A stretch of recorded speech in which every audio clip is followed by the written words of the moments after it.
At times, life throws circumstances or situations where you have to probably cut down on one value to incorporate another.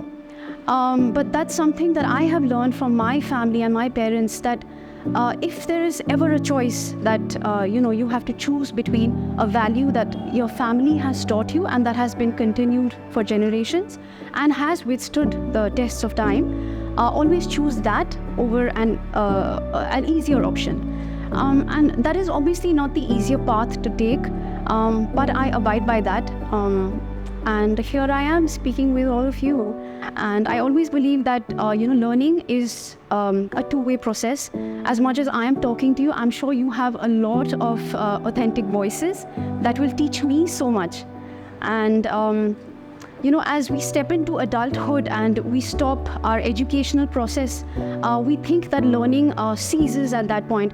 But that's when I have learned from my personal experiences that life is only a journey of learning and unlearning some of the values that we thought was, in black and white, and reinventing oneself. And that's where life takes over, and it's also beautiful.